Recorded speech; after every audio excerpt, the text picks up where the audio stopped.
एक अहम काम यह है कि रातों को उठकर अल्लाह ताला से रो रो कर इसको मांगना है।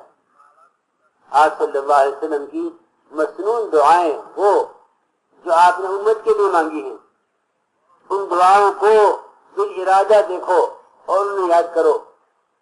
इस जमाने में दूसरों की दुआओं पर सहारा है। खुद हुज़ूर अकरम सल्लल्लाहु अलैहि वसल्लम की इस उम्मत की तो खुसूसियत यह है कि अल्लाह ने इस उम्मत को दुआओं में नबियों वाला दर्जा दिया है। उदऊनी अस्तजिब लकुम, ये पहले ये दर्जा नबियों के लिए था, अल्लाह ने इस उम्मत को दिया है कि मुझसे मांगो मैं दूंगा। इसलिए रातों को उठकर खूब रो रो कर अल्लाह ताला से सारी इंसानियत की हिदायत मांगो, मुसलमानों की नहीं, इसलिए कह रहा सारी इंसानियत की हिदायत को मांगो। सहाबा किराम सारी उम्मत के लिए इस तरह बेचैन होते थे जैसे हम अपनों के लिए भी बेचैन नहीं है। सारी इंसानियत के लिए हिदायत मांगो।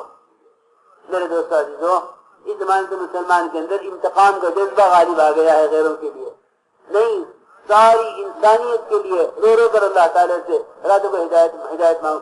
अल्लाह ताला को वो बंदा इंतहाई महबूब है जो सताने वालों की हिदायत की तमन्ना रखता हो और उनसे इंतकाम का जज्बा न रखता हो।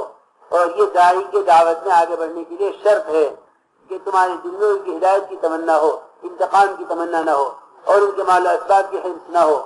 ये हिदायत के लिए, दावत के लिए ये चीज शर्त है, शर्त। इसलिए मेरे दोस्तों अजीजों, रातों को उठकर अल्लाह ताला से दुआओं के जरिए खूब मांगना है। अपने लिए भी हिदायत मांगो और सारी इंसानियत के लिए भी हिदायत मांगो। दिन भर मेहनत और दावत के एतबार से और रातों को उठकर अल्लाह ताला के सामने रो रो के अल्लाह ताला से मांगो। ये इंतहाई जरूरी बात है। একটা গুরুত্বপূর্ণ কথা, সেটা হলো এই যে আমরা যে আল্লাহ রাস্তায় চলতেছি, দিনের বেলায় তো আমরা খুব দাওয়াতের মেহনত করব, রাতের বেলায় খুব আল্লাহ তাআলার কাছে কান্নাকাটি করে করে আল্লাহ তাআলার কাছে দোয়া মাংবো। কারণ আল্লাহ তাআলা বিশেষ ভাবে এই উম্মতকে দোয়া দিচ্ছেন যা আল্লাহ তাআলা নবীদেরকে দিয়ে থাকেন। আল্লাহ তাআলা এই উম্মতকে বলছেন উদউনি আস্তাজিব লাকুম, তোমরা দোয়া করো আমি কবুল করব।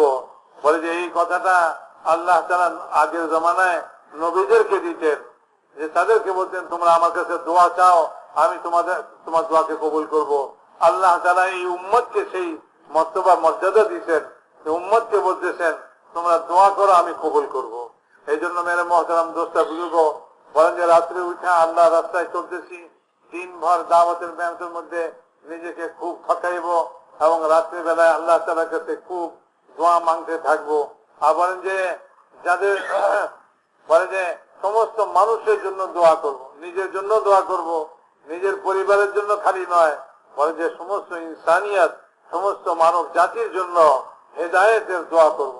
মেরে মহতারাম দোস্তা বুজুর্গ, এই দাওয়াতওয়ালা মেহনতের মধ্যে দায়ী তো ততক্ষণ পর্যন্ত তরক্কি করতে পারবে না, উঠতেই পারবে না, সে দায়ী হবে না যতক্ষণ পর্যন্ত সে তার শত্রুর জন্য হেদায়েতের দোয়া না করে, বরং সে শত্রুর কাছ থেকে বদলা নিতে চায় এবং সে তার শত্রুর কাছ থেকে যে ইন্তেকাম নিতে চায়। মেরে মহতারাম দোস্তা বুজুর্গ, আজ এটাই চলতেছে সারা দুনিয়াতে। বলে ভাই বদলা নাও, কিন্তু হেদায়েতের দোয়া কেউ করতেছে না যে এই সমস্ত সমগ্র মানব জাতির জন্য আমরা হেদায়েত চাই। তো এই জন্য মেরে মহতারাম দোস্তা বুজুর্গ, রাত্রে উঠে উঠে খুব আল্লাহ তাআলার কাছে কাঁদি এবং আল্লাহ তাআলার কাছে সমগ্র মানব জাতির জন্য, সবার জন্য হেদায়েত তলব করি, সবার জন্য হেদায়েত চাই। বলে যে মানুষ তখনই দায়ী হইতে পারে যখন সে তার শত্রুর জন্য হেদায়েত চায় আল্লাহ তাআলার কাছে, তার জন্য আল্লাহ তাআলার কাছে আশাবাদী হয় যে আল্লাহ তাআলার কাছে সে তার হেদায়েত চাইতেছে, তারও খায়ের খাই, তারও মঙ্গল কামনা করতেছে, তারও ভালাই চাইতেছে।